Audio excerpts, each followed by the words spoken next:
ಈಗಷ್ಟೇ ಕೆಳಗೆ ಬ್ರೇಕಿಂಗ್ನಲ್ಲಿ ಬರ್ತಾ ಇದೆ, ಬಹಳ ಒಳ್ಳೆಯ ಬೆಳವಣಿಗೆ. ಸೌಜನ್ಯ ಮನೆಗೆ ಬಿಜೆಪಿಯ ನಾಯಕರುಗಳ ತಂಡದ ಭೇಟಿ.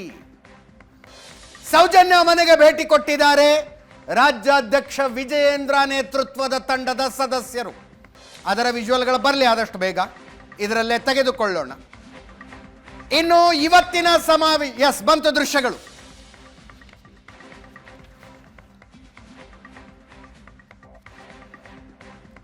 ಸಂಸದ ಬ್ರಿಜೇಶ್ ಚೌಟ ಅವರನ್ನ ನೋಡ್ತಾ ಇದ್ದೀರಿ. ಹರೀಶ್ ಪೂಂಜಾ ಅವರು ಇದ್ರು.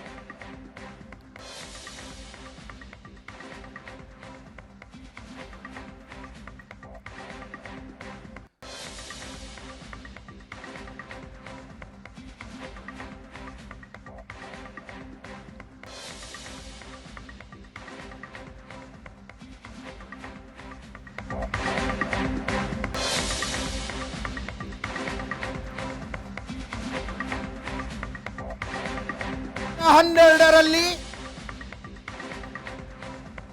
ಭೀಕರವಾಗಿ ಅತ್ಯಾಚಾರಕ್ಕೊಳಗಾಗಿ ಕೊಲೆಯಾದಂಥ ಬಾಲಕಿ ಸೌಜನ್ಯ ಅವರ ಮನೆಗೆ ಭೇಟಿ ಕೊಟ್ಟು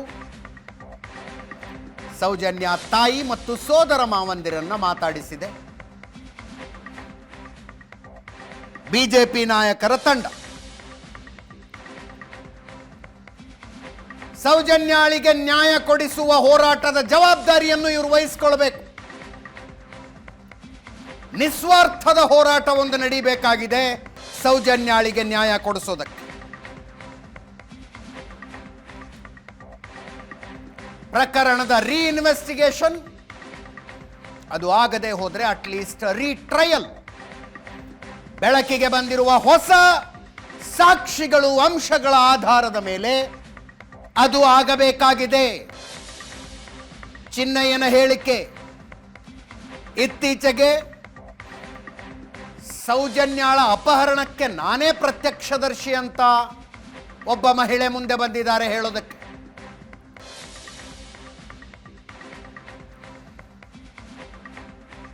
ಪ್ರಕರಣದ ಮರು ತನಿಖೆಗೆ ಅರ್ಜಿ ಸಲ್ಲಿಸುವುದಾದರೆ ಸುಪ್ರೀಂ ಕೋರ್ಟ್ನ ಅಷ್ಟು ಖರ್ಚನ್ನ ನಾವು ನೋಡಿಕೊಳ್ತೀವಿ ಅಂತ ವಿಜಯೇಂದ್ರ ಅವರು ಹೇಳಿದಾರಂತೆ.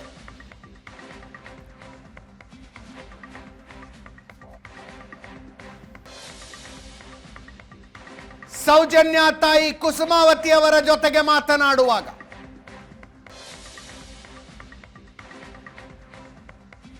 ರಿಟ್ ಅರ್ಜಿ ಸಲ್ಲಿಸಬೇಕು ಕೋರ್ಟಿಗೆ, ನೀವು ಸಹಿ ಹಾಕಿ ಕೊಡಿ, ಅದರ ಸಂಪೂರ್ಣ ಖರ್ಚನ್ನ ನಾವು ನೋಡ್ಕೊಳ್ತೀವಿ ಅಂತ ವಿಜಯೇಂದ್ರ ಅವರು ಹೇಳಿದ್ರಂತೆ. ಒಳ್ಳೆಯ ಬೆಳವಣಿಗೆ ಸೌಜನ್ಯ ಪ್ರಕರಣದಲ್ಲಿ, ಬಹಳ ಒಳ್ಳೆಯ ಬೆಳವಣಿಗೆ.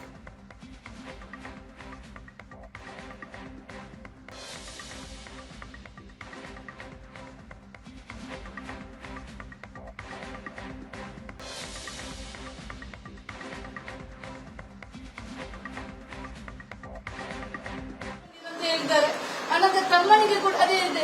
ನೀನು ಕೂಡ ನಡ್ಕೊಂಡು ಹೋಗುವಾಗ ಆಚೆ ಈಚೆ ದೊಡ್ಡ ಬಂಡೆಗಳಿರುತ್ತೆ, ಆ ಕಡೆಗೆ ನೋಡ್ಕೊಂಡು ನಡಿ, ಹೆಲ್ಮೆಟ್ ಧರಿಸ್ಕೊಂಡು ನಡಿ ಅಂತ ಇದೇ ಮಾತು ಹೇಳಿದ್ದೇವೆ ಸರ್. ಹಾಗಾದ್ರೆ ಸಾಕು ಯಾರೇ ಅಂತಿದ್ದಾರೆ ಸರ್ ನಮ್ಗೆ.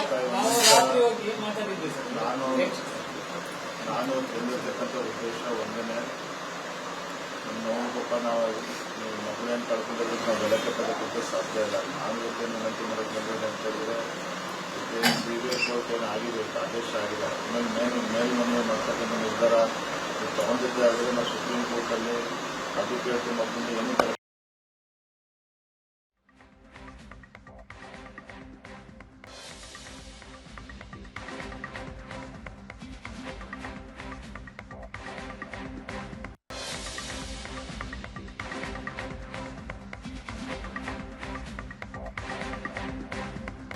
2012ರಲ್ಲಿ ಭೀಕರವಾಗಿ ಅತ್ಯಾಚಾರಕ್ಕೊಳಗಾಗಿ ಬರ್ಬರವಾಗಿ ಕೊಲೆಯಾಗಿದ್ಲು ಸೌಜನ್ಯ. ಆ ಪ್ರಕರಣದಲ್ಲಿ ನಿಜವಾದ ಆರೋಪಿಗಳ ಬಂಧನ ಆಗಿಲ್ಲ, ಆಗಬೇಕು ಅನ್ನುವ ಹೋರಾಟ ನಡೀತಾ ಇದೆ. ಇವತ್ತು ಸೌಜನ್ಯ ಮನೆಗೆ ಭೇಟಿ ಕೊಟ್ಟ ಬಿಜೆಪಿ ನಾಯಕರುಗಳ ತಂಡ ಹೈಕೋರ್ಟ್ಗೆ ಮೇಲ್ಮನವಿ ಸಲ್ಲಿಸುವುದಕ್ಕೆ ಸಹಕರಿಸಿ ಪ್ರಕರಣದ ಅಷ್ಟು ಖರ್ಚು ನಾವು ನೋಡಿಕೊಳ್ತೀವಿ ಎಂದಿದ್ದಾರೆ. ಆಗಬೇಕಾಗಿರುವುದು ಇದು.